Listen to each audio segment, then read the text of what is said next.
Hello दोस्तों, examination classes में आपका स्वागत है। हाँ दोस्तों, यूपी पुलिस कंप्यूटर ऑपरेटर के न्यू प्लेलिस्ट में दोस्तों आज का हमारा टॉपिक होगा डाटाबेस।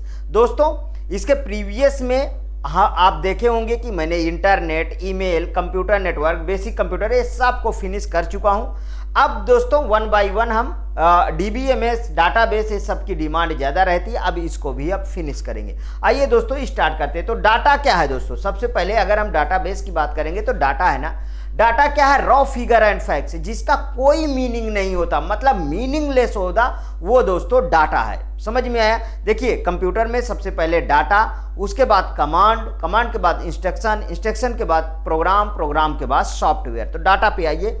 देखिए इनिशियल कलेक्शन ऑफ फैक्ट्स, देखिए कीवर्ड्स को जरूर याद रखिएगा, बहुत फोकस करता हूं इसमें, ठीक है।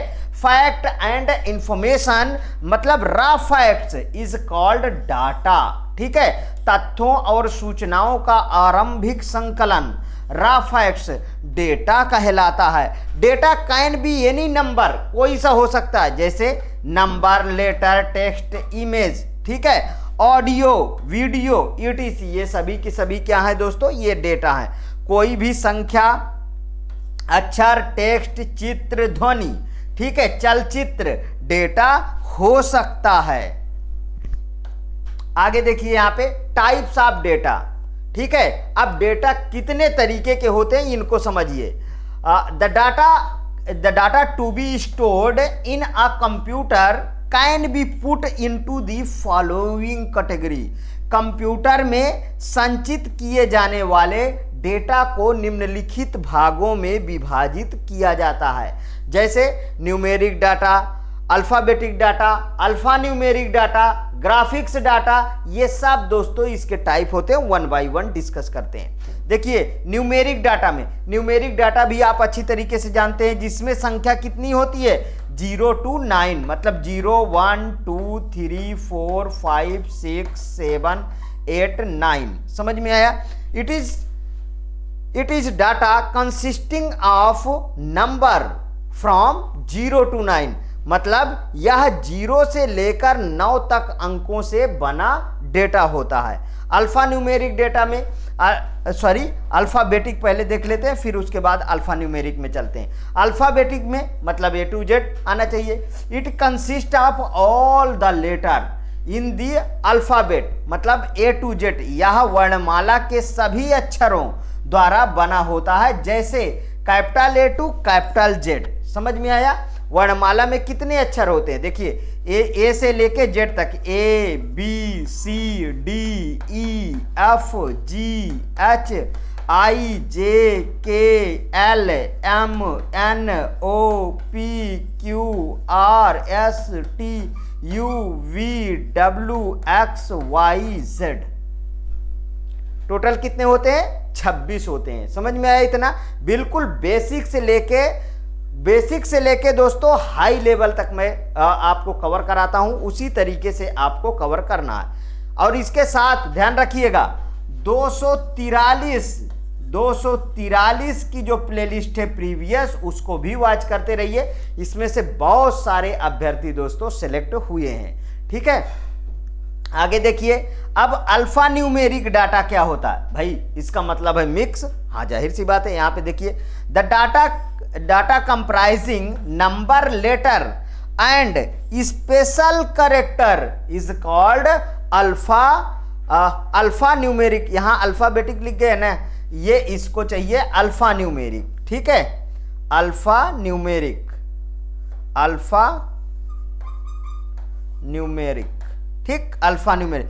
देखिए संख्याओं, अक्षरों तथा विशेष चिन्हों से मिलकर बना डेटा अल्फाबेटिक डेटा कहलाता है। अल्फाबेटिक डेटा कहलाता है। अल्फाबेटिक तो ऊपर था, ठीक है। अब यहां पे देखिए इसको लिख लीजिए अल्फा न्यूमेरिक, जिससे ज्यादा समझ में आपको आएगा। अल्फा न्यूमेरिक, ठीक। यहां पे देखिए साउंड डाटा। अब साउंड डाटा में कौन कौन से आते हैं इनको समझ लीजिए। साउंड डाटा में it comprises all type of sound stored in the computer, मतलब इसमें कंप्यूटर पर संचित की गई सभी प्रकार की ध्वनियां शामिल हैं। जैसे जैसे कौन कौन से, जैसे आप बोल रहे हो, ये भी क्या है दोस्तों, ये भी एक साउंड डाटा में आएगा। ठीक है, इसमें कंप्यूटर पर संचित की गई सभी प्रकार की ध्वनियां शामिल होंगी। यहां पे देखिए, अब ग्राफिक्स डाटा में देखिए, the includes data stored in the form of picture, diagram, graphs. ध्यान रखिएगा, पिक्चर हो, कोई डायग्राम हो, ग्राफ्स हो, ये सभी दोस्तों ग्राफिक्स डाटा में आपके आएंगे। तो अब तो आप इसका टाइप्स आपको याद हो गया होगा। इसमें चित्र रहेगा, रेखा चित्र, ग्राफ के रूप में संचित किए गए डेटा शामिल होते हैं। अब वीडियो डेटा में आते हैं। वीडियो डेटा में देखिए, it includes data comprising all types of moving picture. ठीक है, it includes data comprising all types of moving picture, कि इसके अंतर्गत सभी प्रकार के चलचित्र से बने डेटा आते हैं। ठीक, अब इंफॉर्मेशन क्या है इसको समझिए। अब देखिए, डाटा क्या था, डाटा मीनिंगलेस था। ध्यान रखिएगा, ये सब शब्द याद रखिएगा। ये डाटा क्या था दोस्तों, डाटा हमारा मीनिंगलेस था, मीनिंगलेस। तो फिर मतलब इंफॉर्मेशन, मतलब अगर हम बात करें इंस्ट्रक्शन क्या था, वो उसका कोई ना कोई दोस्तों मीनिंग निकलता है। इंस्ट्रक्शन क्या था, इसका कोई ना कोई दोस्तों मीनिंग निकलेगा, मतलब इसको हम कह सकते हैं मीनिंगफुल। समझ में आया इतनी बातें। अब इंफॉर्मेशन की बातें, दो चीजें यहां समझना बहुत ही जरूरी था। देखिए, information is a set of useful data. ध्यान रखिएगा, useful data which is obtain after analysis and compilation of data and on the basis. यहां पे देखिए, सूचना उपयोगी डेटा का एक समूह है, मतलब क्या है, यूजफुल डेटा का एक समूह है जो डेटा के विश्लेषण और संकलन के बाद प्राप्त किया जाता है। विश्लेषण और संकलन के बाद प्राप्त किया जाता है तथा जिसके आधार पर कुछ निष्कर्ष निकाला जा सके। मतलब इसका क्या मतलब हुआ कि कुछ ना कुछ अर्थ निकाला जा सके। तो ये इंफॉर्मेशन क्या हुआ, अर्थपूर्ण डाटा होना चाहिए। ठीक है, समझ में आया। आगे देखिए, computer converts data into information on the receiving appropriate instruction, मतलब उपयुक्त निर्देशों, अनुदेशों, ठीक है, के आधार पर डेटा को सूचना में परिवर्तित करता है। ठीक, अब इसके बाद देख लीजिए डेटाबेस। अब इसके बाद क्या आ गया, डेटाबेस आ गया। हमने 1 बाय 1 कवर कर रहे हैं, उसी तरीके से आप समझते भी रहिएगा। देखिए, अब डेटाबेस की बारी है। A similar and inter related data store at one place for special purpose is called a database. सूचना किसी विशेष उद्देश्य, ठीक है, यहां कीवर्ड्स को ध्यान रखिएगा, सूचना किसी विशेष उद्देश्य के लिए के स्थान पर, यह होगा के लिए के स्थान पर संग्रहित एक समान तथा आपस में संबंध डेटा को डेटाबेस कहा जाता है। अब डेटा प्रोसेसिंग, अब क्या है दोस्तों, डेटा प्रोसेसिंग। डेटा प्रोसेसिंग क्या है इसको समझिए। Processing is the sequence of activities and process to convert input into output. Means कि इनपुट को आउटपुट में परिवर्तित करने के लिए गतिविधियों और प्रक्रियाओं के क्रम को क्या कहते हैं, प्रोसेसिंग कहते हैं। ठीक है, किसके यहां पे देखिए, प्रक्रियाओं के क्रम को क्या कहते हैं, प्रोसेसिंग कहते हैं। कैसी प्रक्रिया, गतिविधियों और प्रक्रियाओं के क्रम को क्या कहते हैं, प्रोसेसिंग कहते हैं। अब यहां पे देखिए डाटा इनकंसिस्टेंसी क्या है। डाटा इनकंसिस्टेंसी क्या है इसको समझिए। Having the different value of the same fact at different place in the data is called data inconsistency. Simple word में डेटा में अलग अलग स्थानों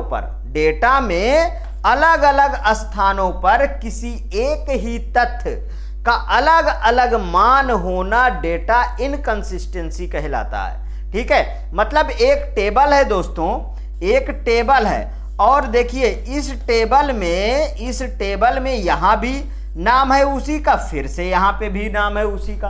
ठीक है, तो मतलब कि इस किस में आ जाएगा, इनकंसिस्टेंसी में आ जाएगा। आगे देखिए data security. In order to protect the data a prospective users authorization should be satisfied before allowing him access to data. समझिएगा, इसकी हिंदी वर्जन में भी चलते हैं। डेटा की सुरक्षा के लिए उपयोगकर्ता को डेटा तक पहुंच उपलब्ध कराने से पहले उसके अधिकार की जांच की जाती है। ठीक है, वो है दोस्तों डाटा सिक्योरिटी। समझ में आया? आगे देखिए डाटा इंटीग्रिटी क्या है। ये सब टर्म दोस्तों बार बार रिपीट होने वाले हैं। ठीक है, इसीलिए ये सभी टर्म को अच्छी तरीके से समझना बहुत ही जरूरी है। यहां पे देखिए the value of each data in a database must be true, मतलब क्या होना चाहिए, सत्य होना चाहिए। डाटाबेस सॉफ्टवेयर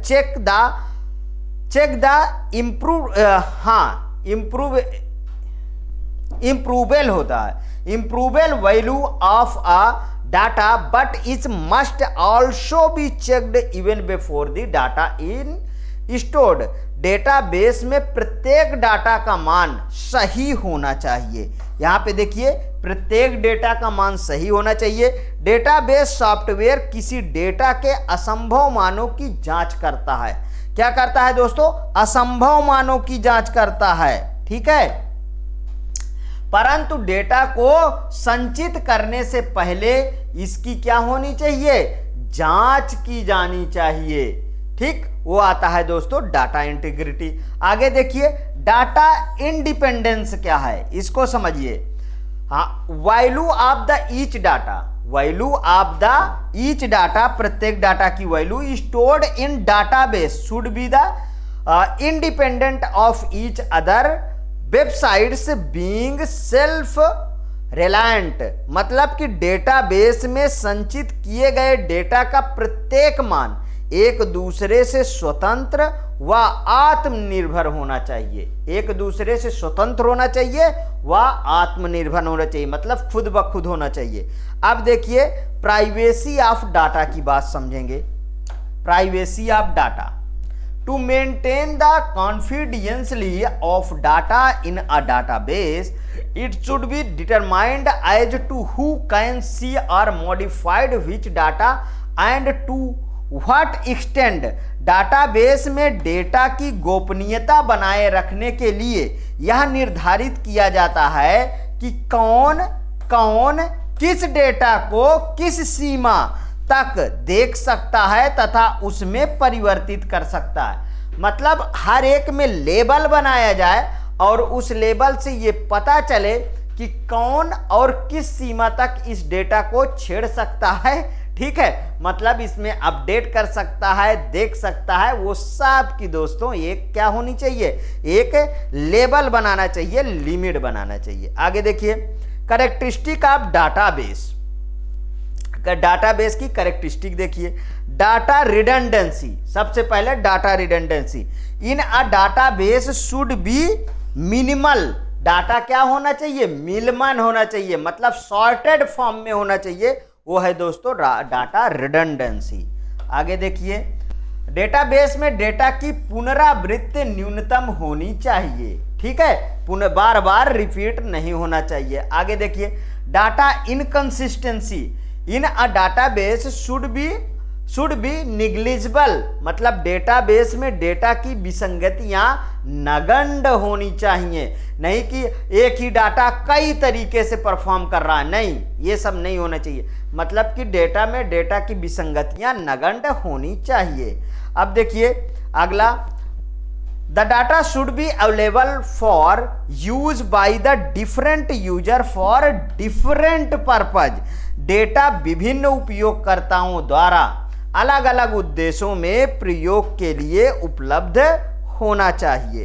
यहां पे देखिए, each value of the data should be independent of each other, प्रत्येक डाटा कैसा होना चाहिए, इंडिपेंडेंट फॉर ईच अदर, एक दूसरे से इंडिपेंडेंट होना चाहिए। यहां पे देख लीजिए, डेटा को प्रत्येक मान एक दूसरे से स्वतंत्र होना चाहिए। दोस्तों अब इसके आगे फर्दर नेक्स्ट वीडियो में प्रस्तुत करता हूं, इसके अभी आगे दूसरी वीडियो में आएंगे। यदि दोस्तों आप न्यू यूजर हैं मेरे चैनल पे तो प्लीज़ मेरे चैनल को सब्सक्राइब करिए, हाँ वीडियो को लाइक करिए, ज़्यादा से ज़्यादा दोस्तों में शेयर करिए, अपनी प्रतिक्रिया कमेंट बॉक्स में ज़रूर प्रस्तुत कीजिए। दोस्तों आपके लिए सबसे बेस्ट कंटेंट पूरे यूट्यूब में मैं आपको फ्री ऑफ कंटेंट प्रोवाइड करता हूँ। ओके दोस्तों, थैंक यू।